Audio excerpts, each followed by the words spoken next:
screen on my screen? Yes. Yeah.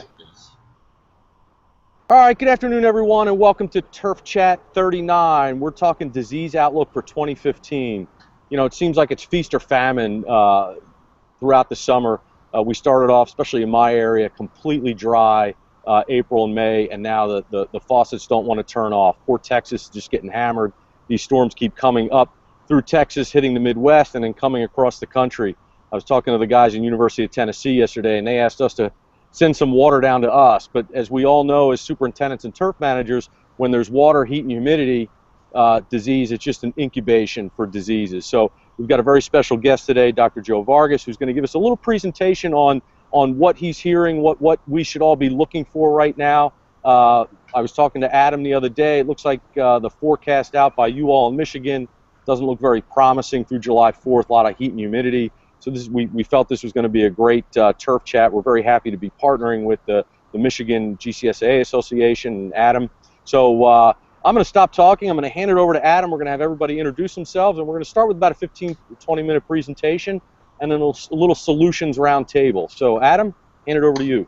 Thanks, Bill. Before we get started, I want to make sure and thank our 2015 industry partners for the Michigan Golf Course Superintendents Association. Without these companies that you see on the screen, the association simply wouldn't exist and certainly wouldn't be able to do turf chats and things like this. So we always ask you to support those companies that support your association. So thank you, Bill, for that introduction. I'm going to try to stop sharing my screen and go live. There we go. My name's Adam Eckemus. I'm the Executive Director of the Michigan Golf Course Superintendents Association. As my counterpart in Minnesota's Jack McKenzie says, I'm a recovering superintendent. I'm about 4 years clean. So some of the questions I ask may not be quite as pointed as Dan and Jeff and John's, as I've been pushing paper for a few years here. We're going to do introductions down the line. We're going to start with you, Dan, there on the end. All right, I'm Dan Mausoff. I'm the golf course superintendent at Radrick Farms Golf Course in Ann Arbor. Thanks, Dan. Jeff Sweet. Jeff Sweet, Buckstrong Golf Club, Mount Pleasant, Michigan. Thanks, Jeff. Director Fulling. I'm John Fulling. I'm the golf course superintendent at Kalamazoo Country Club in Kalamazoo. Thank you. And Dr. Vargas, you want to introduce yourself to the two people out there that may not know who you are? I'm Joe Vargas, and I'm a professor of Turfgrass Pathology, Michigan State University. And I'm going to talk a little today about some diseases we're seeing and maybe in the future. Actually, Bob was talking about, in that we're supposed to get warm, they're talking about the high on Saturday being 64 degrees, so that's not very warm. What has really been killing us for the summer diseases is the low night temperatures. Really need temperatures above 68 degrees to get into some brown patch and pythium weather. So we may not see them this year if global warming doesn't come along here pretty soon. Well, maybe not in Michigan, but we're live here to probably a lot of different parts of the country. So I'm sure that there's some people experiencing a little worse weather than we are. Yeah, I'm sure they are. Other than, as you said, we're pretty wet. But it's been a year like last year where it was cool in the spring, and dollar spot is just really going wild. I even had a call this morning from a superintendent who claims he put his fungicides down 2 days ago and that the dollar spot was going crazy. Maybe we got a little resistance. Maybe it was just going too strong by the time he got the chemicals done. So anyway, we are having a lot of dollar spot, okay? And I don't think I have to tell anybody what dollar spot looks like. Next slide. No. Nancy, you need to share the screen. Yeah, so I'm working on it. Slides. Got it. Okay, we all set now? All right. So it's dollar spot. Like I said, I don't think I need to show anybody what it's all about. You have the lesions, the brown area associated with the lesions, which is a sign that the plant has produced some chemicals using phytoalexins to stop the advance of the fungus. You know, we still hear a lot of nonsense out there about you got to have a sharp blade, otherwise the fungus is going to get in there. these fungi are pathogens and they're parasites and they have to live on live tissue. And the way the plant actually stops the advance of the fungus is by producing chemicals that kill the tissue in advance of the fungus, so it doesn't have any more live tissue to go into, and consequently it stops. One of the things that promotes it is guttation water, the fluid coming out of the tops of the plant that's rich in nutrition and helps the fungus grow saprophytically from plant to plant. Again, you can see it's guttation water, not really dew, because on the left-hand side of your screen, we kill that with Roundup. You'll notice there's no moisture there. It's only where the live plants are. The name I had was Rostremia flocosum. There's a new name coming out now, and the idea of flocosum was a Latin term for fluffy, and you can see how the fluffy it is there. We still have people in this day and age seeing these little cobwebs and calling up dollar spot. That is not dollar spot. That's simply a cobweb. Another one. So we've done a lot of research over the years on dollar spot. This was started by Dr. Nikolai. We're trying to see. He was trying to see if we were causing destruction of the soil, or actually you guys causing the destruction of the soil by rolling. And we had a typical USGA green, one that was like a USGA green except we put soil in it, and then we tried to mimic a push-up green. This is what the original roller looked like that we used, and if you look at the blue and the yellow bars, those are the ones where it was rolled. We're going to ignore fertility because it was too variable, but the first green, USGA green, you can see that's where we had the most disease. As we move it as little as 10% soil and rolling, we can eliminate dollar spot on greens. And where we have a native green, whether we rolled or we didn't, we don't have any dollar spot. That was 97. This is 98. You see the same type of thing rolling, and particularly rolling with a little bit of soil in the green, definitely will reduce dollar spot. I'll show you a picture of this. This is the 80-10-10 mix. Look at all the dollar spot on the left-hand side not rolled, and on the right-hand side where we rolled, very, very little dollar spot. So one of the cultural ways you can do it. One of the questions that was always asked was why, and one of the suggestions was that it was the second removal of the guttation water in the morning. So there were several theories to this. We used a different roller in this particular experiment. We had where we rolled in the AM once, rolled in the PM once, and then actually rolled twice in the AM. If you start a rolling program, it's not going to happen right away. It's something that's going to at least take 1 to 6 weeks in order for you to see some kind of results. Anyway, when we did it, you can see this year we had an awful lot of dollar spot. There were 300 spots on average per plot in the control, and yet by rolling either in the morning or the afternoon, we reduced the amount of dollar spot. So it's not the removal of the guttation water, it's actually the effects of the rolling. And I'll show you some more pictures from this study. There's not roll, there's roll once a day in the PM. So it's, again, not the removal of the guttation water. There's twice a day in the AM, again, no dollar spot. And there's a comparison of twice in the AM and once in the AM. Again, you can see all the dollar spot that's between the rolled areas. And now 2 controls, twice in the AM and once in the PM. So what was it? Well, actually it turned out to be an increase in the soil moisture holding capacity of the sand. The more we rolled, we got rid of the macro pore spaces and created a lot of micro pore spaces, which in turn holds more water. And when we looked at this, sure enough, you can see, if you look at the control is always the light green bar. The others are all roll plots, and the roll plots, as you can, roll plots, as you can see, all had more moisture in them. So what does that mean? Well, then we went and we looked at the bacteria in these various rolled and non-rolled plots. And again, on the left-hand side is the control with the total bacteria in green, and then the gram-negative bacteria, which are usually the ones associated with controlling turfgrass pathogens. They're in the blue, and then the gram-positive ones are in the white. But again, more bacteria in the roll plots suggesting that there's some type of biological control we're creating when we roll on a 5 days a week in that particular study. The original study was 3 days a week. If we look at the results in the conclusion, both AM and PM rolling resulted in reduction in dollar spot, wasn't the removal of the guttation water. Rolling twice a day resulted in lower seasonal dollar spot incident than any other treatment. So, and we saw an increase in the water holder capacity in the upper root zone. In the roll plots, and tend towards higher bacterial population and their potential effect against the dollar spot pathogen. Okay. Many years ago, we also did a study that started a major usage of fungicides in the United States. We put the fungicides out before there was any disease present.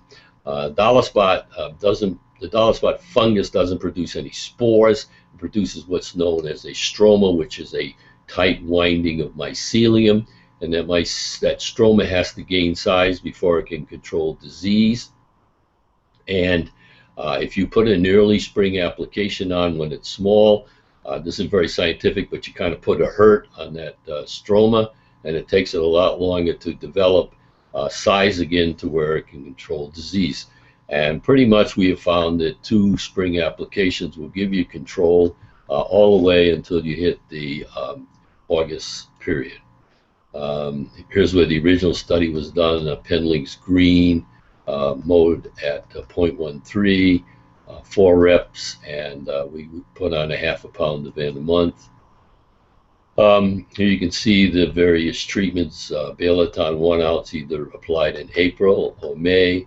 Daconil 3.2 ounces either in April or May, and we also made 2 applications. The Daconil, which is in the dark line, was not significantly different from the pink line, and so it really didn't work at standard rates. But if you look at the Balaton, whether it was applied once or twice, you can see that the dollar spot, I'm sorry, the pink line was the one we applied in April, and the yellow line was the one we applied in May. And you can see greatly suppressed compared to the untreated control. Then we put them on both alone at May and then April and May, and you can see again whether it was 1 application or 2 applications, we suppressed the dollar spot all the way into August. And here's what's called the area under the disease progression curve, or the total number of spots. And you can see that once we got down to the 1 ounce, and whether it was April, May, or the 2 together, we had a significant reduction in dollar spot for about 100 days. So let's look at dollar spot things here. Applying any of the following fungicides between 150 and 200 degree days using a base 50, or on the East Coast, they prefer after the second actual mowing. That's not the mowing you make to get the brown stuff off from the winter, but the one where you actually have the grass growing. And it should be applied with a little more water, at least 2 gallons per 1,000 square feet, because we're trying not to coat the blades. We're trying to get it down into the thatch mat where the stroma is residing and put a hurt on it. So you can use tridimethane, propiconazole, triticconazole, metaconazole, mycombutanol, and tebuconazole, and I got boscalid in there, which of course is emerald. And now they're the new ones, and we're actually testing them this year, and we should, I assume they will work, but we'll wait and see. Okay. You know, there's a lot of folklore in turf, unfortunately. Okay, and one of them is if you see the disease, you put a contact fungicide on. You know, that's the equivalent of the doctor giving me some antibiotic tablets, and I'm supposed to take them to get the pneumonia out of my lungs. But I'm a lot smarter than the doctor, so I crush them on the outside of my chest. Is that going to get rid of the pneumonia in my lungs? Of course not. Well, the fungus is already inside the plant, okay? Well, you've got to get a systemic fungicide inside there to stop its activity. Let me just show you a couple of experiments we've done here with Chipko and Emerald. All right, compared. Oops, sorry, I keep clicking too fast. All right, I was waiting for my control. So you can see here we made the first applications in July 31st, and we rated it in September. Made applications every 14 days, and you can see the amount of recovery. We had basically 90% recovery with Chipko and Emerald, and with Daconil, we didn't get any more recovery than we did in the normal control with nothing on it. Now, another study we did, which is pretty dramatic, you can see Trinity, which of course is a systemic fungicide, and you can see Torque, which is a systemic fungicide, and then Spectro, which has a systemic fungicide and a contact. And then we have Daconil, which we applied every 14 days, 4 applications, and you can still see the plot is full of dollar spots. So once it's inside the plant, you have to use a systemic fungicide, in spite of what folklore says. And then there's been a lot of controversy over the years about how you should water, and I've done my textbook 3 times, and it says the worst time to water is early in the evening. And like a lot of things, once you go out there and you do the research, you find that it's a lot different. So we had this set up.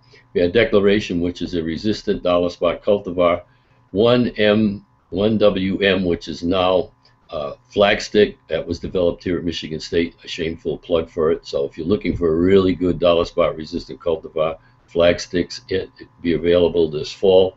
And then L93, which in spite of what it says is very susceptible to dollar spot. So we had light daily irrigation, approximately 1/10 of an inch at 5 in the morning and at 10 p.m. at night. And then we also had a deep infrequent, which was put down either once or twice a week, depending on the rainfall. We applied it Tuesday and Friday in the evening. And you can see the plots there. I can't point them all out, but this one here is dark green. That is Flagstick. I think you can see how resistant it is. We take the ratings. The deep infrequent is the green line and where we have the most dollar spot. The red line is the AM, and then finally the gray line is the PM, where we had a great reduction in the amount of dollar spot. If we look at the cultivars, there's Declaration, and the blue bar is in the evening. You can see there was less dollar spot. As we go to the AM, there's still less than in the infrequent application. L93, which I've already said is more susceptible, but the same trend, less with the daily irrigation in the evening, then a little more with the morning daily, and the most with the twice a week. And then it says WM1, but this is Flagstick. Like I said, it'll be available in the fall, and you can see how resistant Flagstick truly is to dollar spot. So if you're looking at good resistant cultivar to dollar spot, Flagstick is it. And if you are willing to water every night about 1/10 of an inch, you can virtually eliminate dollar spot this way. So you got rolling, you got early applications, and now you have resistant cultivars. This just shows the amount of disease as it built up from July 13th through September 23rd. Again, the gray being L93, the dark blue being Declaration, and the red bars being WM1, and that was combining all of the different treatments together. Again, there you can see L93, how susceptible it is. Believe it or not, there's actually less in the Declaration, but none of them have the resistance that Flagstick has. Shameless, I know. Okay. So if we just look at the dollar spot cultural management, which we can, in my opinion, probably with a little bit of soil in the green, virtually eliminate dollar spot chemical applications. Adequate nitrogen, removing the guttation water as soon as possible in the morning, rolling 5 days a week, and then changing your irrigation schedule to watering 1/10 of an inch every night. I'm not going into the chemical end of this thing. All right. Now, these are what I like to call the rain diseases, okay? We often think of these as warm weather summer diseases, but they're really brought on by heavy rains. The heavy rains push the oxygen out of the root zone. the roots begin to deteriorate, and when they do, it allows these fungi to enter on in, and once they get in there, they tend to then go up to the crown if they're entering through the roots, because the plant's resistance is really, really down with the lack of oxygen in the soil. So we'll go first with crown rot anthracnose. Again, the key, wet, saturated soil conditions. Okay? Annual bluegrass, creeping bentgrass, cool or hot weather. Once again, excess moisture. Hopefully nobody in this day and age is overwatering. Low end fertilities make it worse, and low mowing heights also obviously put it under stress, making the disease worse. Everybody wants to be a good steward of the environment, but when it comes to crown rot anthracnose, it involves the crown, okay? And that's the meristematic part of the plant. You can lose a lot of roots, you can lose a lot of shoots, but the crown will produce shoots and roots. But when the crown dies, the plant dies. This fungicide, Prostar flutalonil, has been shown at Rutgers to increase the amount of anthracnose. At Kentucky, the pre-emergence herbicides Dimension and Bensolide have also been shown to increase the amount of dollar spot. It kind of has this greenish, this bronze cast to it. You know, if grass turns blue, add water. If it's turning bronze, back off from the water. It's only going to create more. Again, it'll also attack bentgrass if you get far enough south. This is in Carolina. Again, the bronze in color. It's most severe in this poorly designed green in the low areas, and when the water tried to get off, it backed up at the zoysia collar, and the crown rot anthracnose destroyed that area there. If you look at it, the reason it's called crown rot is because the crowns of the plant are rotting. In this particular case, there's also some fungus up on the leaves. There it is, that bronze coloration. The anthracnose fungus has actually come out onto the sheath. Sometimes you got to spin them a little bit, because sometimes it only shows on one side of the crown. Big problem is happening now is we're getting resistance. Dr. Burpee down at Georgia and Dr. Wong in California, when he was there, showed that there was resistance to the QOI chemistry, the benzimidazole chemistry, and the DMI chemistry. We've also found the same thing. This is thiophanate methyl. You can see a sensitive strain as little as 1 part per million, and it won't grow. The resistant strain all the way out at 100 parts per million is still growing. It's becoming a big problem. The good news, if there is any, is that the resistance in the field to the QOIs and the benzimidazoles is complete. You cannot raise the rate or shorten the interval. They simply will not control the disease. I guess that's actually the bad news. With the DMIs, if you're out ahead of the disease, okay, it appears as a shortening of the interval. You may have got 28 days at one time. I'm sure you got 21, and now it goes down to about 14 days. And at 14 days, that seems to be where it stops. But again, you have to be ahead of the disease. If you're not ahead of the disease, you're probably only going to get 7 days control. I know people don't like putting the DMIs on in the summer period. Maybe now with these new SDHIs coming along, like Valista and Lexicon, maybe those can also be rotated on in there. And we've not had a whole lot of resistance problems with that SDHI chemistry. Joe, what does SDHI stand for? Succinic dehydrogenase, succinic dehydrogenase, DH, internal. The QOIs were outside, and these act on the oxidative reduction system inside the fungus. Thank you. For most people, SDHI is significant. I mean, it will suffice. All right. It'll suffice for me. I just not heard the term before. Like I said, I haven't bought any fungicide in a few years. Yeah, what you call it? Emerald is that, Lexicon is that, and Ballista is that, and Bayer's coming out with theirs too. And the difference between the old one, like Emerald, and what we have now is that the new ones are lipid-based, and that makes them much more efficacious and much more effective on the fungus. And that's why they were actually now will control brown patch, anthracnose, summer patch, and a whole array of diseases. So on the East Coast, we have this what's called an East Coast rotational program, and a couple of former students called up and said, you know, we've always been big believers in POA and our disciples of yours, but we're going to have to tear them up, put bend in, because we can't get any control of anthracnose. And I said, okay, well, what's your fungicide program? So we have this East Coast 6-week rotational program.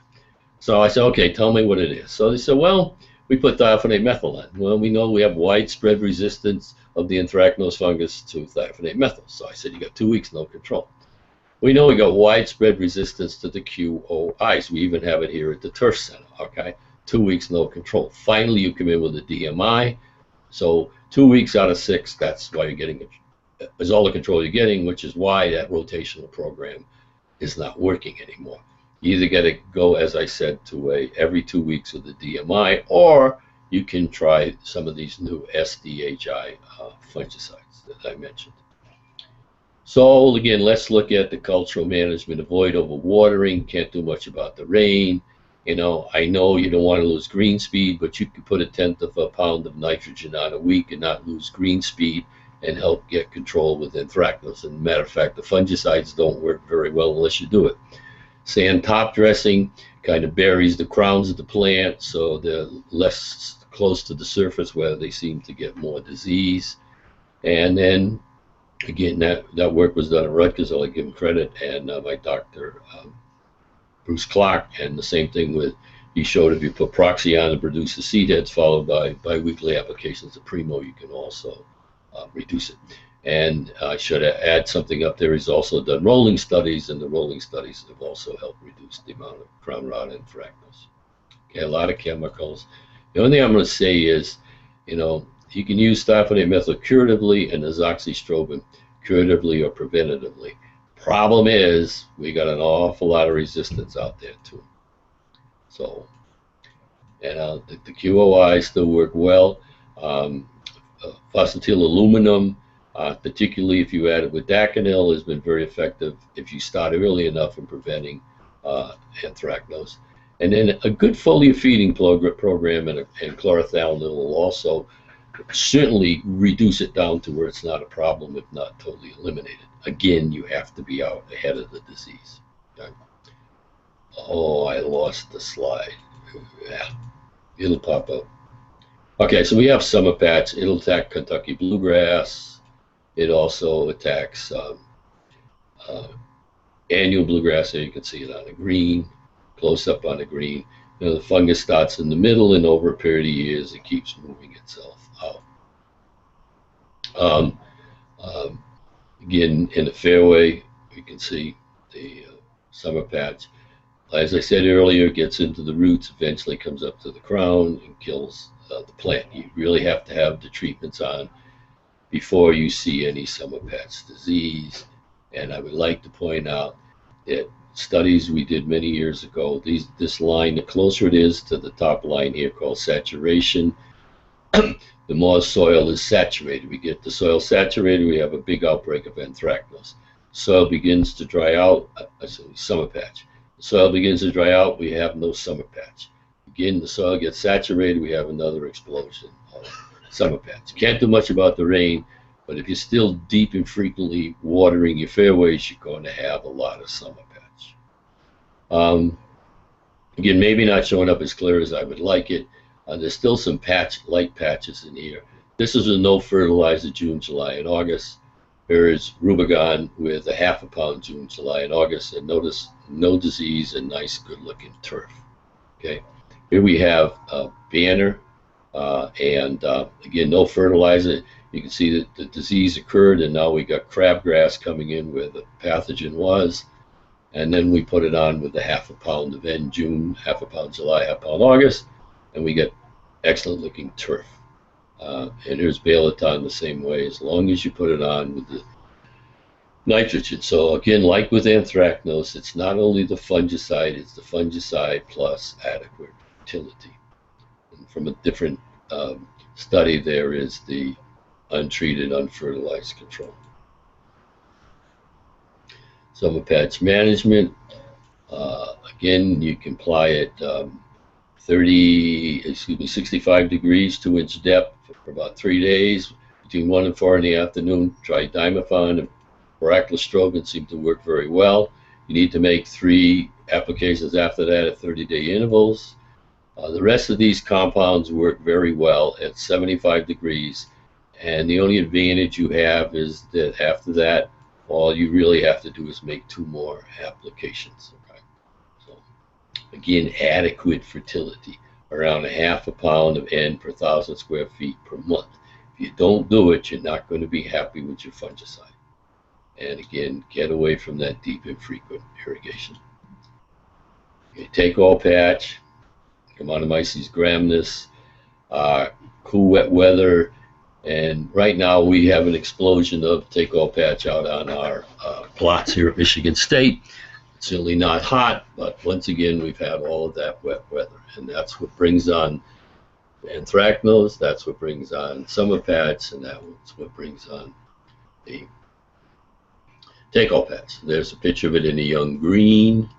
Here's a picture of it in a more mature green. This green is about 3 years old. It's an A4 green. Here's a close-up of it.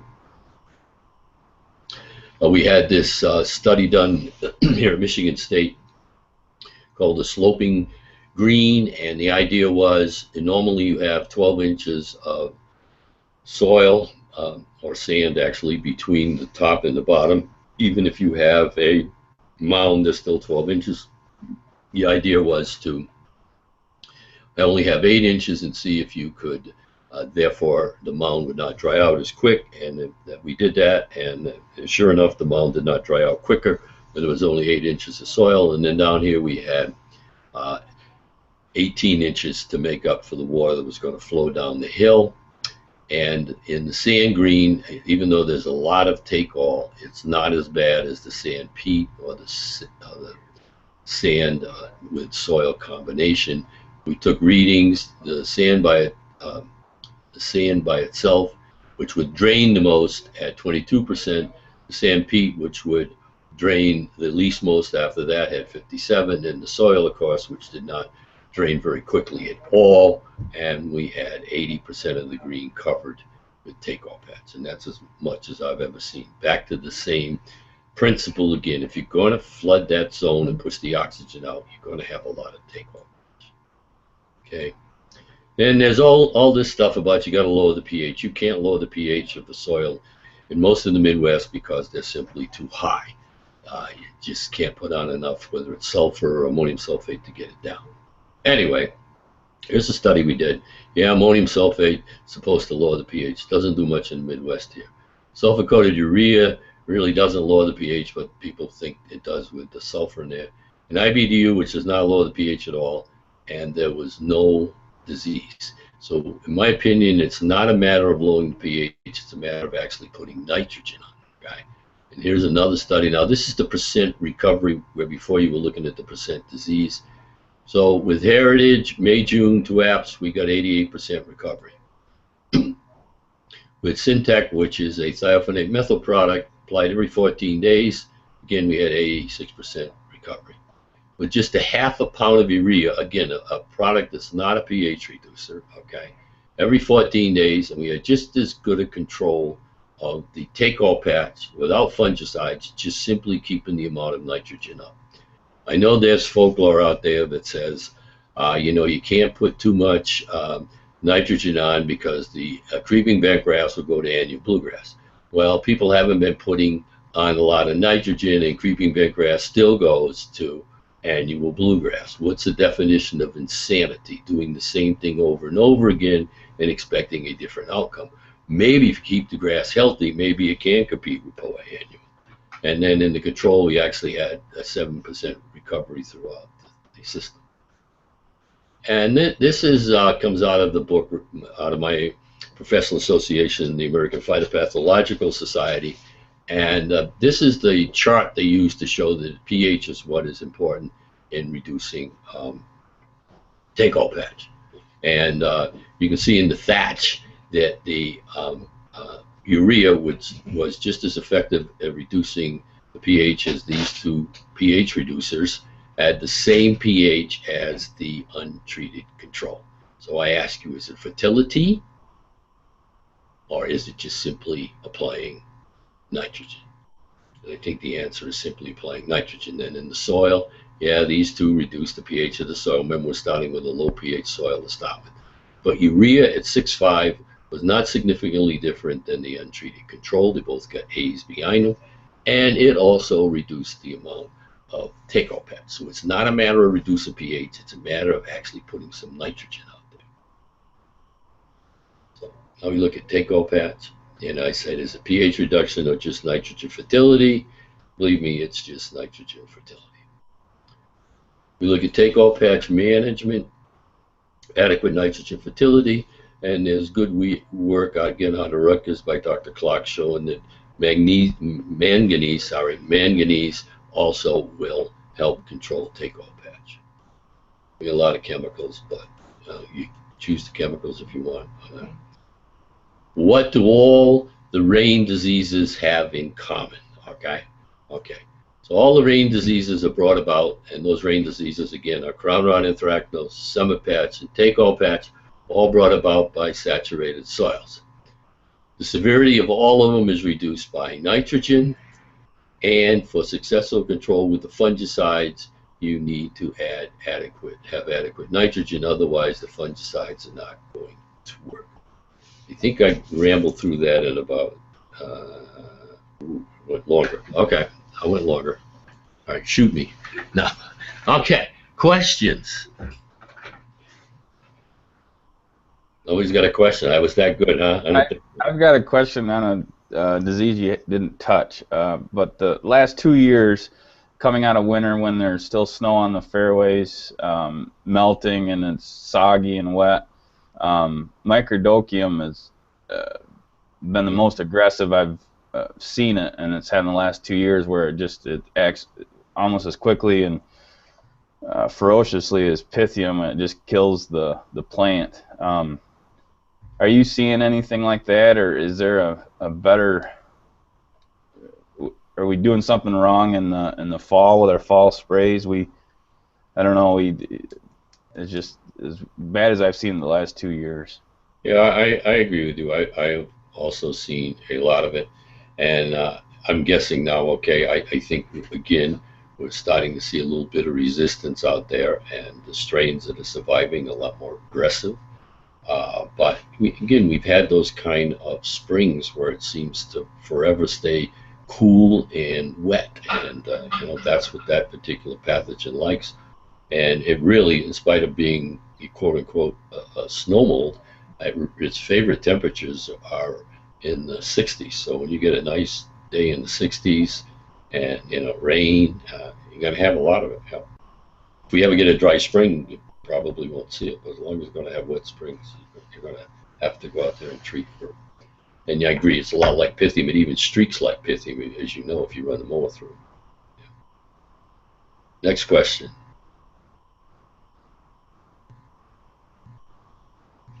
I've got a question again, kind of like Adam, recovering superintendent, but not quite as far removed. Two questions. One about pitting dollar. We call it pitting dollar spot on the east, and it seems as though when we were not making that first application, when we didn't even see dollar spot, say even for us on the East Coast in Philadelphia, like March, dollar spot late season was wicked, and it was a quick onsetting pitting dollar spot. So is that those early season sprays is what you suggest more to control that late season dollar spot we're seeing? No, and mine was to control the dollar spot.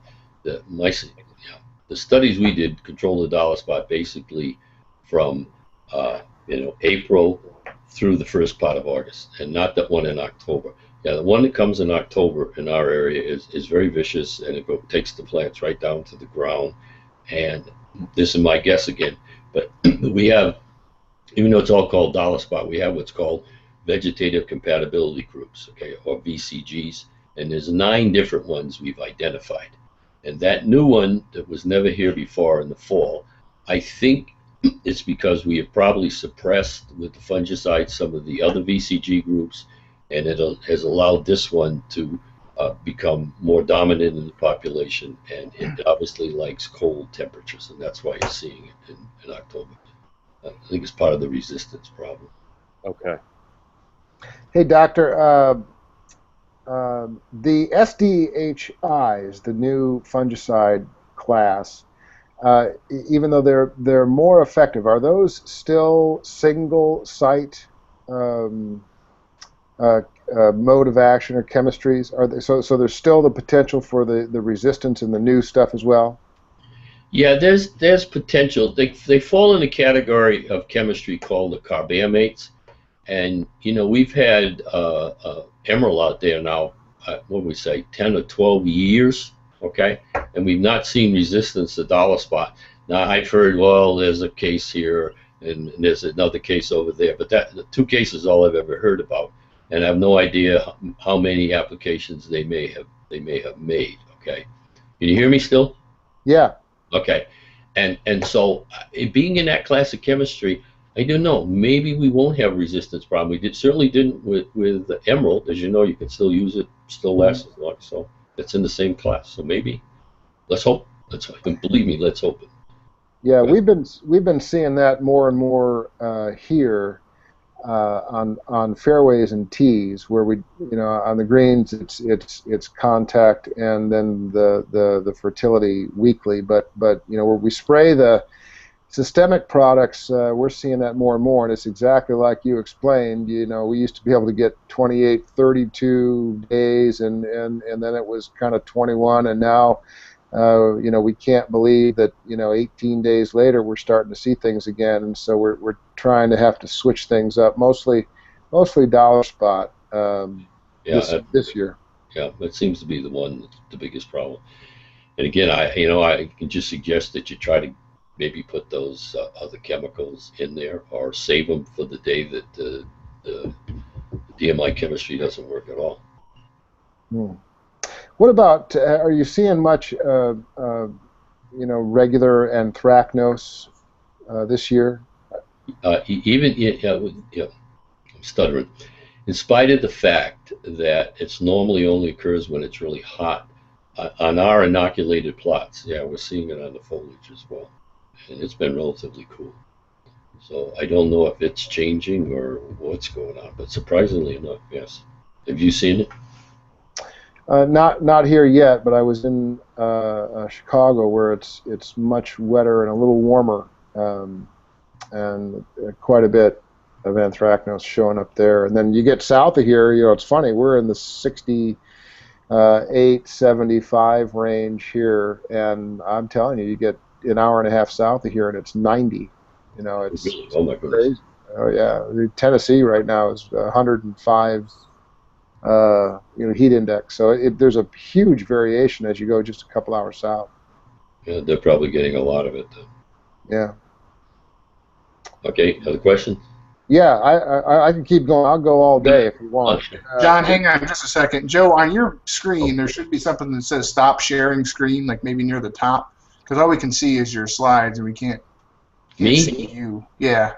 Okay. How about if I knock the slides down? Well, there should be a button that says "Stop Sharing Screen." Okay. Can you see me now? No. Is Nancy still there, Joe? No, she's not. She left me. She All left right. How about if I take? No, I don't know if that'll work. You don't see anything when you move your mouse around that says "Stop Sharing Screen" that just pops up on the screen? I don't see anything. Okay. Maybe on the far left, you can click on the screen share button. Bill, you want to help out with this? If you scroll to the left, you'll see some icons come up on the left side of your screen. There's one with a green monitor with a white arrow. If you click on that, that should stop sharing your screen. I'm trying to get to the other screen. That's what I got to do. Okay, I'm here now. Tell me again what I hit. Kind of move your screen, move your cursor to the left, and some icons should come up. I got a microphone. That it? No. Adam, I don't think it's coming up on his screen for some reason. Okay, that's all right, Joe. We can still hear you. How about this one? See me now? Yeah. All right. No, that's all right, Joe. It doesn't matter. We can still hear you. That's the important part. Okay. John, go ahead with your question, John. Sorry to interrupt. Okay, so we're starting to see now a little bit of Whitea patch coming through actually on greens. It's faint, but it's just starting. And we were looking at chemistries, best chemistries for the Whitea patch, because basically I'm just contact on greens with the fertility, yeah. But so what about that Whitea patch? I know we're seeing that right now. Yeah, and it's obviously a rhizoc fungus, so any of the good rhizoc fungicides like QOIs, Compass, Heritage, Insignia should work very well. There's also a DMI, the tebuconazole, which is also very good on not brown patch, but rhizoctonia type fungi. That'd be another one. But I think that's about what you can use on it. It's really effective. Yeah. Okay. Are you seeing? Is there a lot of Whitea patch going on? I haven't seen much, but maybe it's just starting now. I'm going to back up on that. What we had out here was an explosion on our bentgrass greens. We didn't see any on the annual bluegrass greens, and it exploded on the creeping bentgrass greens.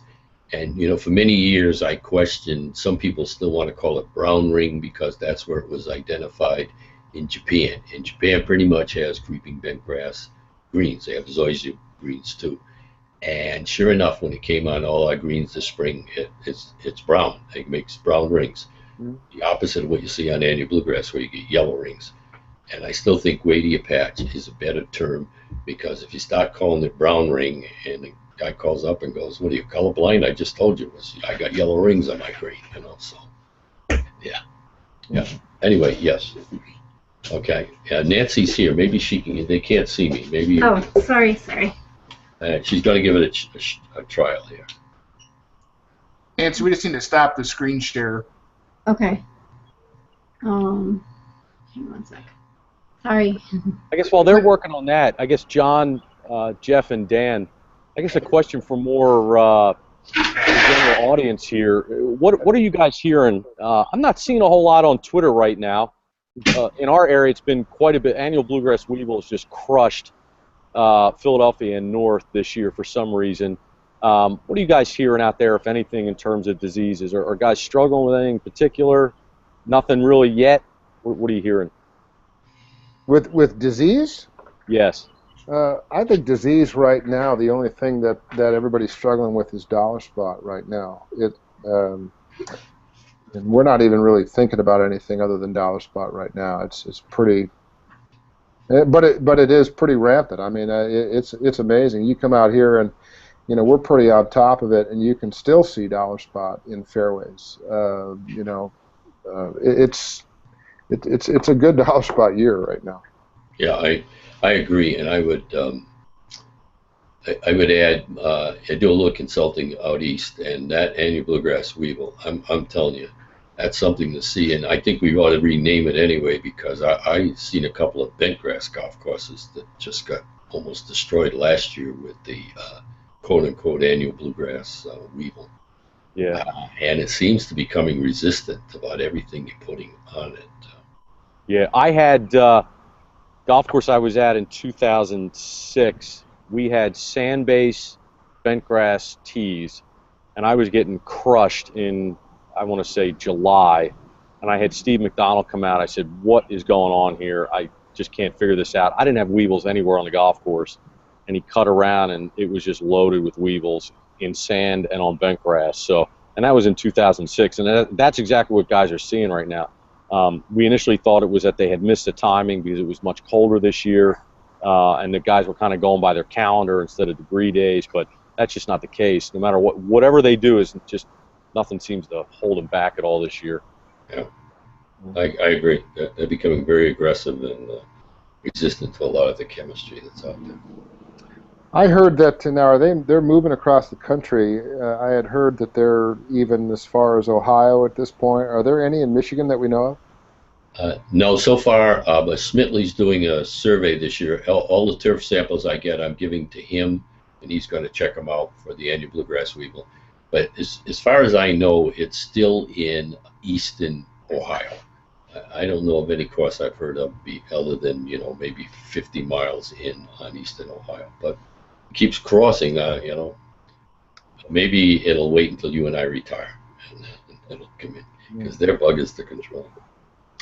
In Dr. Smithley's latest article that was actually in just our Course Conditions magazine, he does say that they're getting established in some Grand Rapids areas as well. Oh, they're in Grand Rapids, really? Yeah. Yeah. Like, Wow. Oh no, I'm sorry. That's the crane fly. I'm sorry. He says it is not yet in Michigan. I was going to say, I just talked to him in my office about 2 weeks ago, and he said, Yeah. Yeah, I tell you, if people haven't seen pictures of the annual bluegrass weevil damage, I tell you what, you're right, it's extraordinary. Blow your mind. Mm-hmm. Yeah, worst thing I've ever seen in turfgrass. But I know, I agree, because it's total. I mean, they don't just take a little patch; they take the whole area. yeah, Looks like we lost Dan. Jeff, Yeah, did you have anything that you're seeing over there at Bucks Run that's been unusual this year? Just dollar spot. That's our main battle on fairways is dollar spot. We got Penn Links, Penn Eagle, and just loves dollar spot. Take all patch on a few tees that we get every year on the same tees. We don't treat chemically for it. We'll just fertilize out of it, but that's the real thatchy tees, and it just shows up in the same spots every year. So we just fertilize out of that. But dollar spot is where we spend our money. Get yourself some flagstick. That's almost the next step because it's just we're on a 14-day schedule. We have been for the last 2 or 3 years, and it's just we try to do the light frequent water. We tried that last year. We tried some rolling, and with a limited budget and limited staff, the rolling's probably out of the question. But we're gonna try to be more consistent with the nightly watering. Joe, have you seen much with the fairway rolling and dollar spot reduction? Is that pretty much the same as what we saw on greens years ago? Actually, Trey's graduate student has done it, and I only heard a little bit of what he's done, but he claims that if you sand top dress and roll, you can have less dollar spot. But I don't think rolling by itself really did it. because of the soil versus the sand, rather. Yeah, you know, John, I really don't know, and I haven't had a chance to look at the data per se. I just heard him make a presentation a couple of weeks ago where he talked about the one treatment that worked was the sand top dressing, and apparently the rolling by itself and the sand top dressing by itself didn't do much. Great, thanks, Joe. And if you want to, you have some flagstick growing out there at Hancock, don't you, Joe? So what? Some flagstick bent grass growing out there at the Hancock Center. Yes, you have. Yeah. So we have the Michigan Turfgrass Foundation Field Day on August 12th. So if you do want to come out and get an up close look at that and a lot of the other stuff that Joe's talked about, you can sign up for the field day on the MTF website. I think we're going to look to wrap up the turf chat here, Bill. Is that right? Yeah. Can I ask a question? Sure. Yeah, at the Bucks Run there, we need like to take all patch testing. Would you be interested in having us come and put some plots on your tees? Oh yeah, I'd love to. And it shows up same time of year, same tees. So okay, that would be fantastic. More than welcome to. Thank you very much. We'll be in contact. Okay. All right, very good. So before I close here, is there Adam? I don't know if there's anything you want to close with. That's pretty much it. That to come on out to field day if you'd like to see a lot of the examples that Joe was talking about up in person. Again, that's on August 12th. That's at the Hancock Center there in East Lansing. There's information on our website, migcsa.org, and there's also information on the Michigan Turfgrass Foundation website on that event. Very good. And John, I don't know if you want to give any quick update, anything pertinent with the GCSAA that you're involved in the last minute or two we have here. Right now, there's just a lot of work going on in government relations, and I've personally spent a lot of time doing some talks on the new equipment manager classification, getting around the country doing that. A lot of stuff going on. A lot to talk about in a minute, but You know, there's a bunch of stuff going out. You know. Is the golf course going to be affected by this EPA ruling that they control everything from the biggest lake to the tiniest little puddle? Yeah, you're talking about the WOTUS rule, which is Waters of the U.S., where they changed the definition of navigable water, and that rule is now out and done. And yeah, I think we'll see. They're working on it. I think there's a lot of definition, you know, variation depending on who you are. Some think it's not so severe. Some think it's the worst thing in the world. You know, and it'll be up to the agencies to kind of decode all that. But yeah, I mean, for us, absolutely, we're very worried about it because the definition of navigable water changed in such a way that even the smallest ditch, if water can run over a piece of property on your golf course, it's now considered covered under the Waters of the U.S. rule and therefore potentially permittable by the EPA. And it's so but it, you know, they're working on it, they're trying to decipher everything, and you know, we'll see how it goes. People a lot smarter than me and a lot more knowledgeable than me are looking into all that. Good. Very good. Well, Dr. Vargas, thank you for your presentation and joining us today. John, thanks for the update and joining us. And Jeff, thank you as well. And tell your IT team to keep up the good work on Facebook. They're doing a great job. Love seeing the updates out of your course. Adam, thanks for working with us today. We always love partnering with you guys on these turf chats. So everybody, we hope you got a lot out of today. It was a great presentation. This will be on demand on Turf Republic. Feel free to continue to ask questions. If there's a specific question, we will get them over to Dr. Vargas if we need to. But thanks for joining us today. We look forward to seeing you next time, guys. Thank you very much for your time. Thanks, Bill. We'll see you. Yes.